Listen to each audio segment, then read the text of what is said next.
नमस्कार दोस्तों, स्वागत है आप सभी का ऑनलाइन नेटा फर्स्ट यूट्यूब चैनल पे। जैसा कि दोस्तों आप जानते हैं, किसी भर्ती से संबंधित कोई भी जानकारी होती है आप सभी को ऑनलाइन नेटा फर्स्ट चैनल के माध्यम से रियल ऑथेंटिक सबसे पहले दी जाती है। इस वीडियो में हम बात करने वाले हैं टीजीटी पीजीटी भर्ती को लेकर एक बड़ी अपडेट के बारे में, खुशखबरी को लेकर।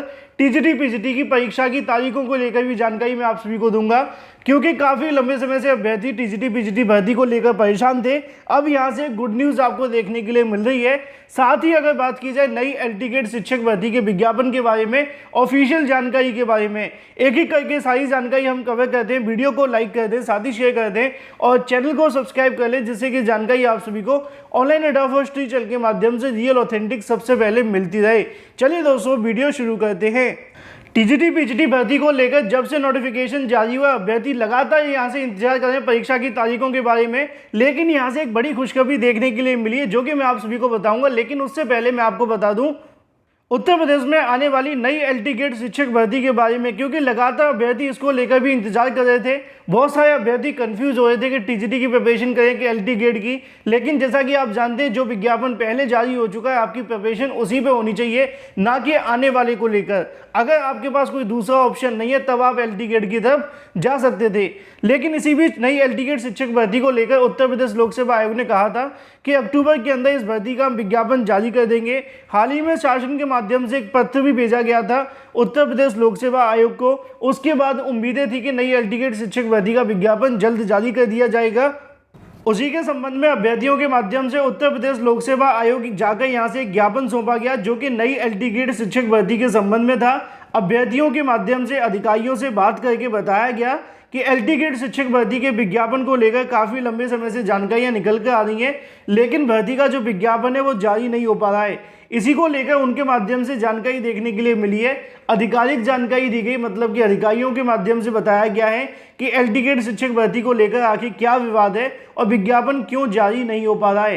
पहले मैं आप सभी को यहाँ से एक ज्ञापन दिखा दूं। ज्ञापन के माध्यम से आपको पता चलेगा कि कौन कौन सी मांगे रखी गई थी। यहाँ पे दोस्तों आप सभी को देखने के लिए मिलेगा अध्यक्ष और सचिव दोनों को यहाँ पे नोट डाउन करते हुए जानकारी दी गई।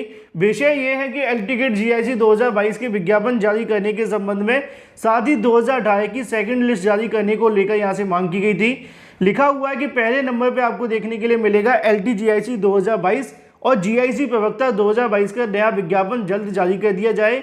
एलटी जीआईसी 2018 के बचे हुए 8 विषयों की द्वितीय सूची जारी कर दी जाए और एलटी जीआईसी 2018 के हिंदी विषय के संबंधित आवेदन को लेकर 4 से लेकर 14 जून को जो करवाए गए थे, उसकी आहता विवाद को लेकर जल्द निर्णय करवाया जाए। उसी के संबंध में नीचे आप सभी के सामने रिसीविंग की देखने के लिए मिल जाती है उत्तर प्रदेश लोक सेवा आयोग के माध्यम से। अब सवाल यह है कि एल टिकट शिक्षक भर्ती को लेकर उन्होंने क्या कहा, तो वो आप सभी को यहाँ पे देखने के लिए मिल जाएगा। यहाँ से अगर बात की जाए, प्रतियोगी मोर्चा के माध्यम से विज्ञप्ति जारी करते हुए जानकारी दी जाती है कि एलटी जीआईसी तथा जीआईसी प्रवक्ता 2022 के नए विज्ञापन के संबंध में आयोग का कहना है कि अभी कई विषयों की समकक्ष योग्यता को लेकर शासन के द्वारा अभी कोई निर्णय नहीं लिया गया है और आयोग के द्वारा इसके संबंध में पहले से ही 3 पत्र भेजे जा चुके हैं। मतलब ये है, कल परसों एक समाचार पत्रों में जानकारी भी निकली थी कि हिंदी और कला को लेकर अभी सरकार ने कोई फैसला नहीं लिया है। अगर सरकार फैसला नहीं लेती है तो हिंदी कला वाले अभ्यर्थियों की मुश्किलें बढ़ सकती हैं। एक बार फिर से आयोग के माध्यम से जानकारी दी गई है कि एल टिकट शिक्षक भर्ती को लेकर फिर से समस्याएं हैं। जो यहाँ से योग्यता का विवाद को लेकर फैसला होना था, उसमें अभी कई ऐसे विषय हैं जिनको लेकर शासन की तरफ से जवाब नहीं आया है, जिसके चलते विज्ञापन आने में देरी होगी। एलटी जीआईसी 2018 के बचे हुए 8 विषयों की द्वितीय सूची को लेकर 1 महीने में जारी कर दिया जाए, इसके संबंध में आयोग के माध्यम से मांग की गई। उनका ये कहना है कि 30 दिनों के अंदर यहाँ से जो कार्यवाही है वो शुरू कर दी जाएगी और अगर नहीं होती तो बड़ा धरना प्रदर्शन किया जाएगा। हिंदी विषय में जो आवेदन की अगर बात की जाए, बढ़ाई जाने को लेकर लिखा हुआ है 4 से लेकर 14 जून के विषय में आयोग का निर्णय यथावत है। उनका कहना यह है कि बढ़ाई गई तारीखों को लेकर 134 अभ्यर्थियों के संबंध में हाईकोर्ट के द्वारा जो भी डायरेक्शन आएगी उसके आधार पर आयोग काम करेगा। तो फिलहाल ये तो बात हो जाती है एल टिकट शिक्षक भर्ती के बारे में। अभी भी योग्यताओं के विवाद लगे हुए हैं, अब कब तक खत्म होंगे देखना महत्वपूर्ण है। बात कर लेते हैं टीजीटी पीजीटी भर्ती को लेकर खुशखबरी के बारे में। जैसा कि दोस्तों आप जानते हैं कि टीजीटी पीजीटी भर्ती की परीक्षा की तारीखों को लेकर लगातार अभ्यर्थी इंतजार कर रहे हैं और जब जब परीक्षा की तारीख की बात आती है तो छात्रों के सामने एक ही बात रख दी जाती है है कि हमारे पास सदस्य नहीं हो, जब तक सदस्य नहीं आएंगे तब तक हम परीक्षा की तारीखों का ऐलान नहीं करेंगे। इस बात को सुनकर अभ्यर्थी परेशान हो चुके थे, लेकिन अब खुशखबरी देखने के लिए मिली है। टीजीटी पीजीटी भर्ती को लेकर शासन स्तर से जानकारी देखने के लिए मिलती है कि जो टीजीटी पीजीटी के अंदर सदस्यों की नियुक्ति होनी थी उसको लेकर शासन के माध्यम से अंतिम रूप दे दिया गया है और कभी भी इसकी फाइल चयन बोर्ड के पास भेज दी जाएगी। प्राप्त जानकारी के अनुसार यह भी देखने के लिए मिला है कि टीजीटी पीजीटी को लेकर जो सदस्यों का इंतजार किया जा रहा है वो दिवाली से पहले भी खत्म हो सकता है।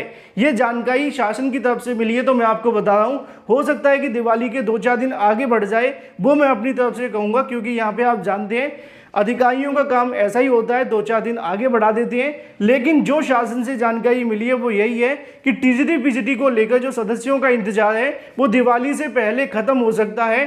और अगर यहाँ से 20 या 25 अक्टूबर तक सदस्यों की नियुक्ति हो जाती है तो आगामी समय के अंदर टीजीटी पीजीटी परीक्षा के लिए बड़ी खुशखबरी देखने के लिए मिलेगी, क्योंकि आप जानते हैं कि अगर अक्टूबर के लास्ट में भी सदस्य आ जाते हैं तो नवंबर और दिसंबर के अंदर टीजीटी पीजीटी को लेकर पर्याप्त समय मिलेगा परीक्षा की तैयारी करने के लिए सदस्यों के पास में। और अगर नवंबर दिसंबर में इसके लिए तैयारी होगी तो जनवरी के अंदर परीक्षा कराने में आसानी होगी। तो ऐसे में जो टीजीटी पीजीटी वाले अभ्यर्थी हैं उनके लिए खुशखबरी आ चुकी है। 2 खुशखबरी देखने के लिए मिलती है।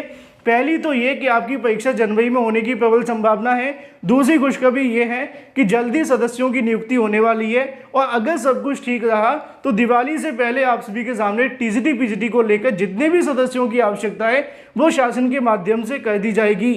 क्योंकि चयन बोर्ड के सचिव के माध्यम से कहा गया था कि हमारे पास टीजीटी पीजीटी परीक्षा कराने के लिए पर्याप्त संख्या में सदस्य नहीं है, अगर सदस्य आ जाएंगे तो हम परीक्षा की तारीखों का ऐलान कर देंगे। और अगर अक्टूबर महीने के अंत तक टीजीटी पीजीटी को लेकर सदस्य आते हैं तो नवंबर में आपकी परीक्षा से संबंधित परीक्षा केंद्र बनवाना, पेपर का तैयार करवाना, ओएमआर को लेकर सारे काम कराना, फिर उसके बाद में आप सभी के आगे के प्रोसेस कंप्लीट करना, एडमिट कार्ड, परीक्षा को लेकर, इन सभी में 2 महीने का समय काफ़ी रहेगा और फिर जनवरी में आपकी परीक्षा बड़ी आसानी से हो जाएगी। तो अच्छी बात यह है कि टीजीटी पीजीटी भर्ती को लेकर भी अब चयन बोर्ड में जल्द काम शुरू होगा। अगर सब कुछ ठीक रहा तो दिवाली से पहले नए सदस्यों की नियुक्ति और टीजीटी पीजीटी परीक्षा की तारीखों का ऐलान हो जाएगा। सबसे सटीक और सबसे पहले जानकारी पाने के लिए ऑनलाइन अड्डा फर्स्ट चैनल को सब्सक्राइब अवश्य कर लें, साथ ही वीडियो को लाइक कर दें और शेयर कर दें। बात कर लेते हैं यूपीएससी पीईटी एग्जाम के बारे में। पीईटी की परीक्षा होने वाली है, बहुत सारी अलग अलग प्रकार की मांगें रखी जा रही हैं। इसी बीच में आप सभी को एक बड़ी जानकारी और दे दूं, अगर आप परीक्षा देने जा रहे हैं तो एक छोटी सी गलतियों को आप सभी इग्नोर बिल्कुल ना करें, बाद में दिक्कतों का सामना करना पड़ सकता है। क्योंकि जब ये बताई जाती है तो सुनने में बहुत छोटी लगती है, लेकिन जब हो जाती है तो बहुत बड़ी होती है, आपको परीक्षा से बाहर कर दिया जाता है। परीक्षा हॉल में जाने से पहले आप सभी के पास में 3 से 4 चीज़ें होनी चाहिए, जैसे कि आपका एडमिट कार्ड, फोटो पहचान पत्र, आपकी पासपोर्ट साइज फ़ोटो, नीली या फिर काली कलर की पेन आपके पास होनी चाहिए। सैनिटाइजर की बोतल कोई आवश्यक नहीं है, अगर आप चाहें तो लेकर के जा सकते हैं आपकी सेफ्टी के लिए। नीचे लिखा हुआ है कि परीक्षा केंद्र में 2 घंटे पहले पहुंच जाएं, क्योंकि बाद में क्या होगा, अगर 1 घंटे पहले भी आप पहुंच जाएंगे तब भी आपको दिक्कत नहीं होगी, लेकिन अगर आप 1 घंटे से कम समय में निकलेंगे तो दिक्कत हो जाएगी। जब हम 2 घंटे का टारगेट करेंगे तो 1.5 घंटे पहले पहुँचेंगे, और जब हम 1 घंटे का टारगेट करेंगे तो आधे घंटे पहले पहुँचेंगे, और आधे घंटे पहले ही गेट बंद हो जाएगा। इसलिए टारगेट 2 घंटे का रखें। इस बार आप सभी की प्रश्न पुस्तिका के ऊपर ABCD नहीं होगा, बल्कि आप सभी का एक क्रमांक डाला जाएगा और उसी क्रमांक के आधार पर आपकी कॉपी चेक होगी। तो ध्यान रखें, उसको सही तरीके से पढ़ें, अगर गलती हुई तो आपकी OMR चेक नहीं होगी। बात कर लेते हैं एडेड जूनियर शिक्षक भर्ती के बारे में। एडेड जूनियर शिक्षक भर्ती को लेकर शासनादेश जारी कराने के लिए आज भी दूसरे दिन शिक्षा निदेशालय पर जाकर एडेड जूनियर शिक्षक भर्ती के लिए धरना प्रदर्शन अभ्यर्थियों के माध्यम से किया जा रहा है। जब मैंने पहले दिन आप सभी के लिए वीडियो बनाया था उसमें आप सभी को मैंने जानकारी दी थी कि वहाँ पे जो अभ्यर्थियों की संख्या थी वो 1 से 2 देखने के लिए मिली थी, लेकिन आज अच्छी बात यह है कि कुछ अभ्यर्थियों की संख्या बढ़ी है। नीचे आप सभी के सामने डेट भी देखने के लिए मिल जाती है। आज की तारीख में खींची गई फोटो है जो कि संबंधित है एडेड जूनियर शिक्षक भर्ती के लिए। अगर आप भी इस भर्ती से प्रभावित हैं, शासन आदेश जारी करवाना चाहते हैं, तो शिक्षा निदेशालय जाकर अपनी मांगों को अवश्य रखें। वीडियो को लाइक कर दें, शेयर कर दें, जो भी अपडेट निकलेगी लगातार आप सभी को मिलती रहेगी।